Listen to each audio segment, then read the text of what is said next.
Alrighty, guys, we're gonna go on to our next topic. It's gonna be ideal people to sell to. Yes. Now, going on to this, it's gonna be more of like, who are like the ideal people that you look to sell to? Like YouTubers? Do you have store owners? Do you have wholesalers?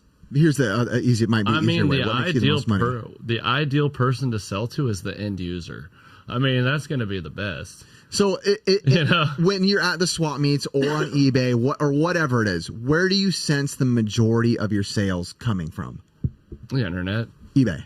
Yeah, I mean, sometimes, bro, you like sweat at the swap meet for like 8 hours, and then I'd sometimes open my email and 3 items have sold. That's like doubled in the entire time I'd be doing all this manual labor and standing there, you know? So it's like, it's kind of a no-brainer. Is when you're at the swap meet, are most of your sales coming from, I mean, like, are they resellers? Are they regular people just collecting? I bring like a thin percentage of stuff that like people really like. And I mean, and then the rest is kind of what a crap show, you know? It's like just nailing whoever you can.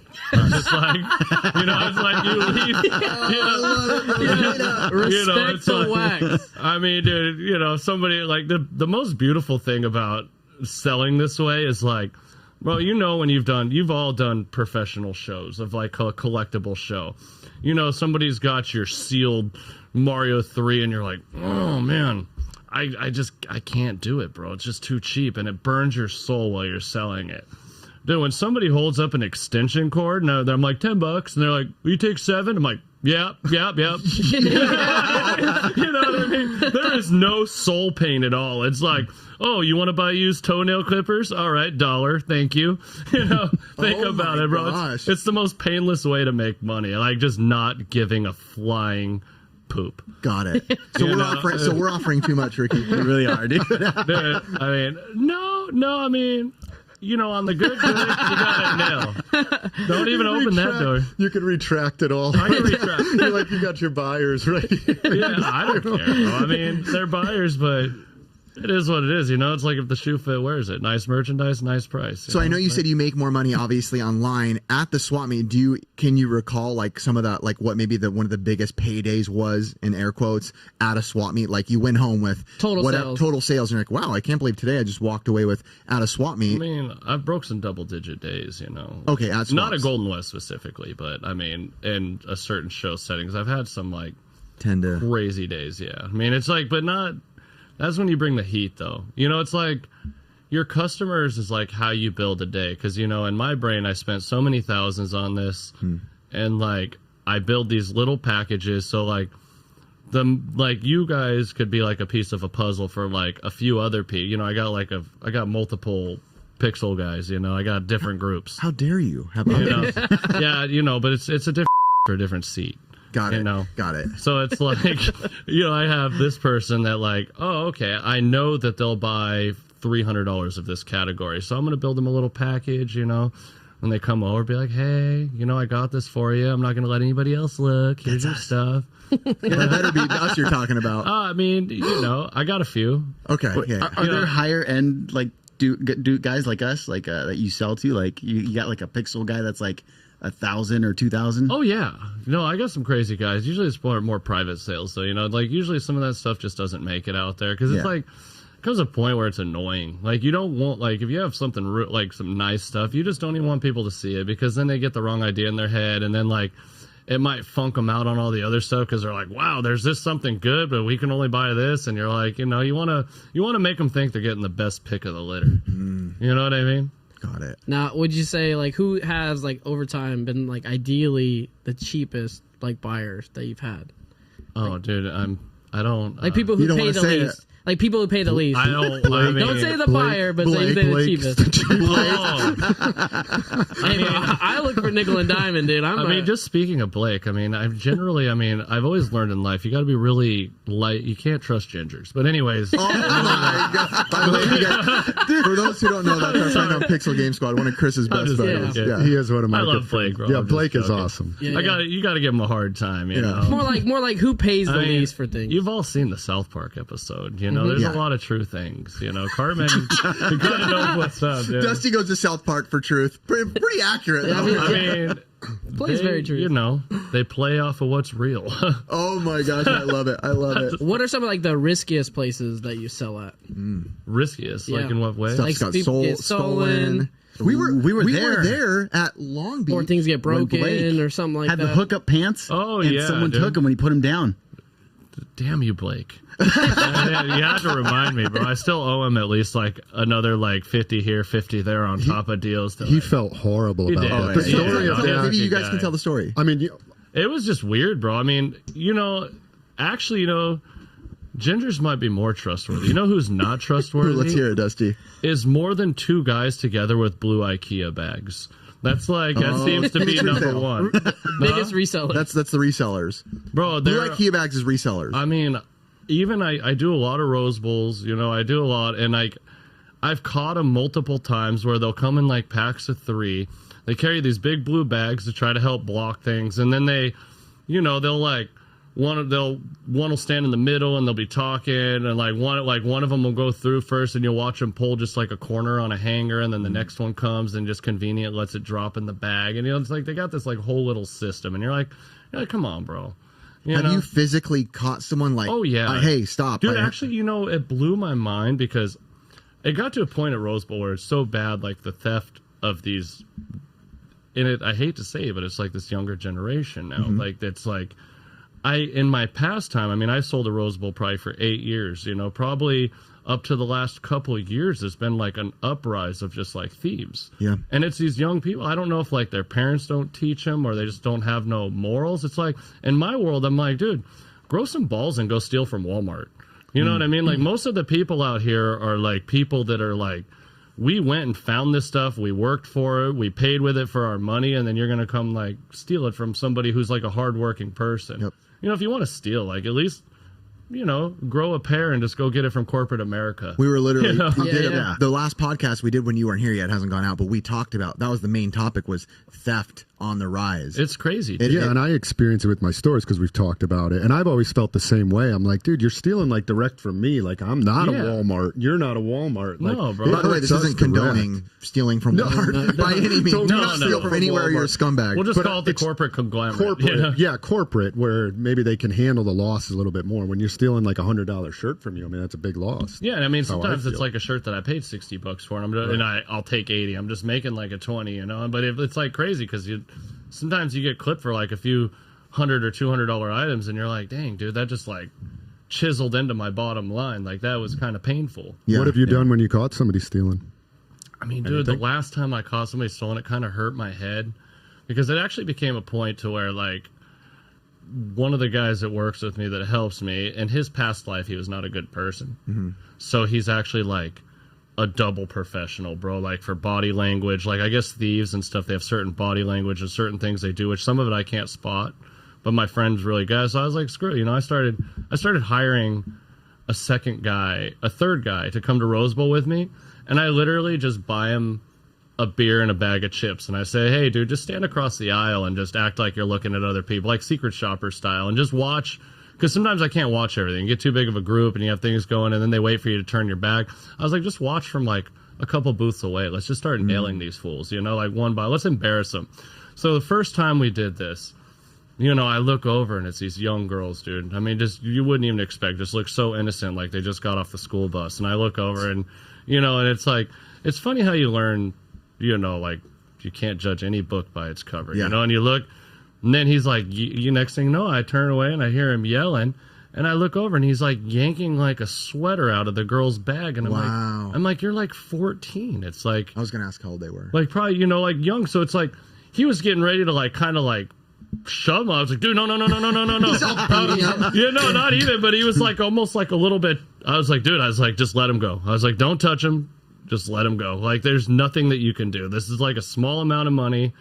They're too young. It's only going to become a problem for us. So it's like, just whatever. Let him, just give it back. Let him go. It's like, sometimes you got to take a situation for how it is. You don't want to like, it's hard to cause too much of a problem. I mean, at Golden West, I mean, we probably bust like 2 to 5 people every swap meet. I mean, there's every swap meet. That's horrible. That's every weekend. You know, this is older people. You know, these are like the old, like the ones that just kind of walk around looking for things. I'm not going to speak of ethnicities, but I mean, it's like, you know, there's a large portion of shoppers at Golden West, and they're usually older, bro. Like, I mean, it'll be like some grandma. And, you know, I learned another thing in life, like, of not judging a book by its cover, is like, if you were a piece of crap when you were young, you might still be a piece of crap when you're like wrinkly and old. There's like, you'd think like a senior citizen, like, oh yeah, they're innocent and sweet, you know, or like, they're honest, but dude, it like comes in all shapes and sizes too, you know, not to just pick on the, young dudes with their blue IKEA bags, but I mean, it comes in other, but they are a large percentage. And now, getting back to Blake, there was 3 guys there with IKEA bags at that moment, and I turned away for a second, and I was like, well, where did that go? And then I thought about it, and I was like, oh, IKEA bag, mother truckers. I remember. And they were hookups pants that were worth like $500. Yeah, they're $500 pants. Straight up dead stock hookup pants. Which if people don't know, in the vintage world, hookup stuff, even T-shirts, jeans. Yeah, dude. And these, like, you know, they had a little character on them. They were brand new with the tags. Nice, and Blake said he set it down for just like 1 second. And then he like turned back around, and they were like gone. We walked up to him right when it happened. We could just see in his eyes, like, what happened, and he felt horrible about it. He did. No, and I feel for him, and he ended up buying the other pair because he felt bad. Yeah, he was like trying to make up for it. He's trying to make up for it, but I mean, that really made me angry, bro. I was like, bro, like for the next week, I was on Instagram like #hookups. So I was like, I'm gonna find this fool. You know, I was looking for him, bro. I was gonna light him up. Smart. I was trying, bro. I was like, I hope they decided to brag. They get greedy. Yeah. Just to hop in on it, because we're talking about it, one of the things with my stories that has bothered me the most over the years is when I have what I think is a good customer that like comes in all the time. And I had this one couple that would come in all the time, and they would always look at Pokemon cards. Worse. And they would leave, and they would chat, and they were so friendly. And then this is what always got me. It was the girl. She would go, "Man, aren't we your best customers? Like, we spend so much money here." And I had an employee that worked for me. He's like, man, I don't trust them. And I was like, really? I was like, oh, they seem like good people. He's like, I don't trust them. I think they're stealing. One time I'm watching the cameras. She was stealing Pokemon cards, and I caught her red-handed. Wow. Came out of the back room and was like, I caught you stealing. And I was furious because for years she had been coming in. Wow. And I felt wonder how much so betrayed. I was like, man, you've been, and I just kicked her out, but I was angry with her. I was like, you've been doing this for years. I don't even know how many thousands of dollars. And right to my face, you would lie to me. And I was like, man, that is the worst. I've had that before too. That's a gut wrenching thing. You know, like I had like some customers saw me where it's like, hey, one guy, hey, you know, he'd come by, check out this box of jewelry, you know, you can go through it. I don't need to watch you. You know, you buy stuff. I trust you're a good guy. Like they gain your trust. And then, but it was funny because he didn't realize that the guy standing 4 feet away from him was one of the guys that works with me. And he was just standing there staring at him. And the guy was just like, I walked away to go to the bathroom. I was like, I'll be right back. And then I guess when my friend told me I was going, he's like, dude, he saw the guy, like, you know, he came up and said, he brought the tray up, and he's like, oh, I don't need this, and put it down. And then my friend was just like, hey, what about all the ones you stuffed inside your shirt, you know? Caught him straight up, you know? Yeah, just nailed him red-handed. He was trying to take, like, the best 5 pieces and not pay, you know? Okay, so I gotta, like, to get off the little bit of a downer subject, I wanted to go like, a little bit better. What would you say is, like, the potential in this field of, like, buying storage units and lockers like that? Like, what is the potential for somebody just getting into it? It's hard. Yeah, you have to be able to absorb like a lot of loss to get gain. You know, it's not like, I mean, you could jump into it, but you'd have to like start really, really cheap and just hope to like, and it's like weird, like, you know, the crappier the rooms look, the harder it is to find something good. But I mean, you know, you can't ever judge it by how it looks, because I mean, some amazing things have come out of things that look like nothing that these guys have bought, but it takes a lot of swings of the bat for that. But I mean, what do you think, like, is there like an actual number that you think, like, say Ricky and I are like, we buy stuff all the time, we've never done storage lockers though, how much money would you as a friend to be like, hey, you probably want to have like so and so thousands of dollars kind of like as your investment into it before you start returning? It's not so much that, it's like, it's having a machine already. Like if you have like me at this point, I have 5 storage units that are 30 feet that are stacked to roof with merchandise. You know, I have a lot of good stuff that I can sell at any time. So it's like, you need something behind you for if you fall. Like, so like after you've bought so much, you might have a bunch of stuff that's paid off in one room, but then this room I just all of a sudden got nailed hard and I need more money. So then I just go peel off of the profit from something else. It's like having a machine that kind of keeps the wheels rolling. But like just coming out of the gate, it's more difficult, you know. It's such a tricky animal to figure out. Having the capacity to move these things, knowing how to get rid of certain things. Do you have like storage facilities for like the stuff that you keep? Like all the extra stuff that comes from the lockers? Oh yeah. I'm a good customer, dude. Yeah, I'm a good customer. That's why I'd kind of asked earlier about like what you do, like not necessarily all the garbage that's going to be thrown out, but obviously there's different tiers of stuff. There must be like amazing stuff, eBay, then you do flea markets. Like what other outlets do you find that like you said, it's like a machine. Like I would just think when you buy all this, like what do you do with all of it? Like what is the process to launder it? Launder it. Clean your money, dog. A better word. I know. Well, I mean, pretty much the process is just to go through it. I mean, you're gonna cut it up. You're gonna find stuff. You're gonna make the box. It's like, oh yeah, this ain't. No one's buying this. This is going home. You know what I mean? You find sometimes you make the Percy pile. You know, once in a while you get a little personal. But, you know, as you buy more and more, it's harder to find things that make you happy. True. But, you know, it gets cut up. You know, you might see certain things for like, oh, wow, you know, this is a really cool grouping of World War II stuff, military. So I got my guy for that. You know, you might have like a few pipeline guys. And then you're going to, you know, there's oddball things, too, that like only the internet can sell. Like if you try to buy storages and you don't do eBay, you're failing most likely. Or you're not failing necessarily, but you're working really, really hard.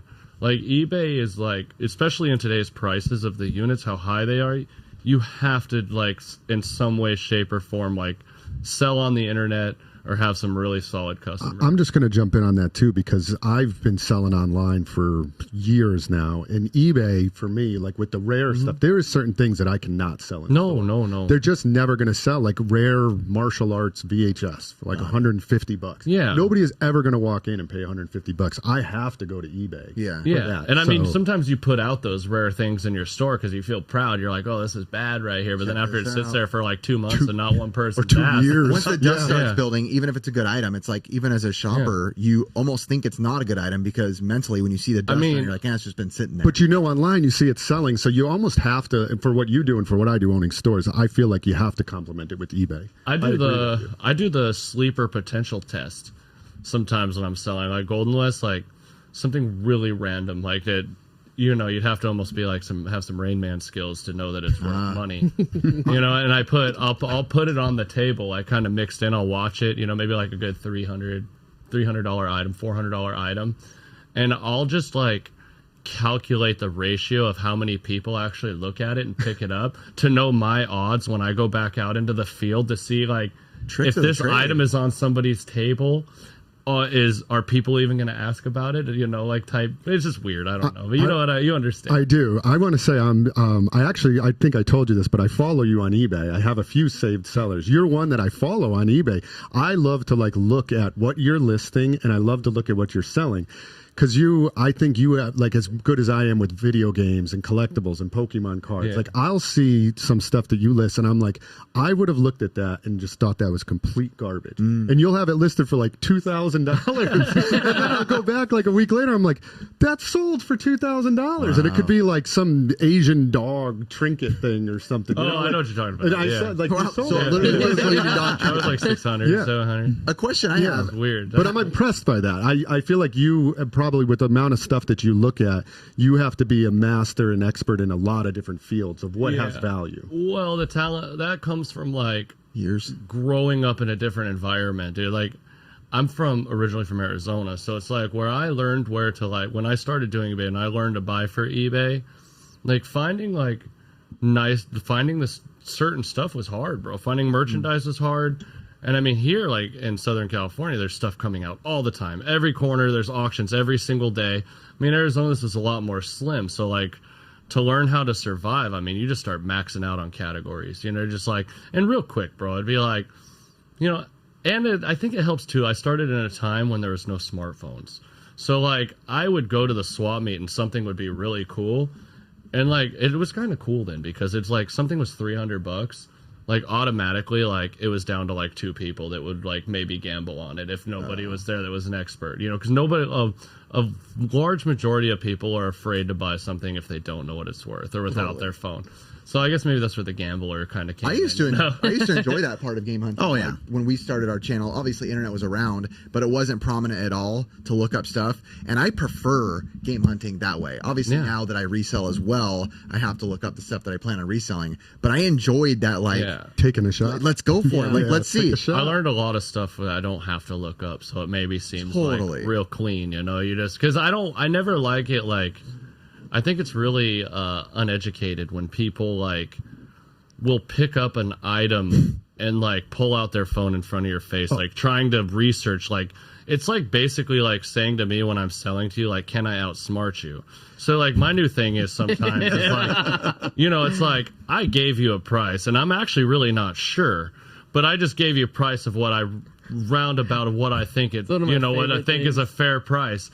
So, you know, now I do this thing. People pull out their phone. I'm like, well, you know, I did it to a kid like a few weeks ago. I think I heard you say I love it. I always hear it. Yeah, I was like, oh, you were going to pull out your phone. I'm going to pull out my phone. And if I'm going to check with you, if it's worth a lot more, I'm just going to raise the price now. You know, like you need to learn how to at least like take a risk sometimes. Either take a risk or just get smart, bro, and go around the corner and look it up and come back. I do that. I do it. I feel so uncomfortable doing it. Once in a while, if it's like, but I'll maybe scan like a DVD or something because I'm like, all right, I don't care necessarily. But usually what I will do is I will walk around the corner. I'll say, I'll be right back. I'm interested in the item. I'll go look it up away from the vendor. I just feel bad. Yeah, I mean, there's a certain price point of just not caring. I mean, it's like right. If it's a couple bucks, I'll just take a shot. It's $20. I won't. Like, you're right. You spend $10 on a cup of coffee. Never thought about that. You know what I mean? When you get into the matter, when you get into the oh, bro, I have these people that come around to my booth, and it is my favorite, bro. The way I used to before I started selling the whole booth to a guy that comes from Mexico to get rid of all the leftovers.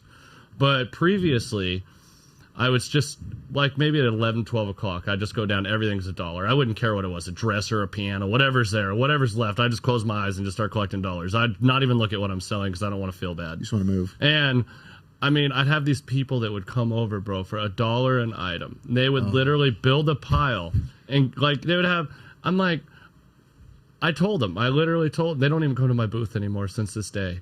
I told him, I was like, dude, if you can't come over here and buy 20 items at $1 an item and go home, even if you throw 3/4 of it in the trash and not make money, then you really need to find a new job. Yes, then you suck at reselling. You suck at reselling. Or collecting. Like, are you going to sit here for $1 an item and look up every single item and like, it's like, you're a waste of time for me. Like, I don't need you as a customer. But will you take $0.25 each? Like, you hear that and it's like, are you joking me right now? But it's like, you should just not do this at this point, you know. Just spend $20. If you go home and one item's $30 and you make $10 and the other 9 items go in the trash, like, who cares? Like, what are you missing around the corner while you're wasting your time looking up crap for $1 to sell it for 10? You know? Yeah, that's fair.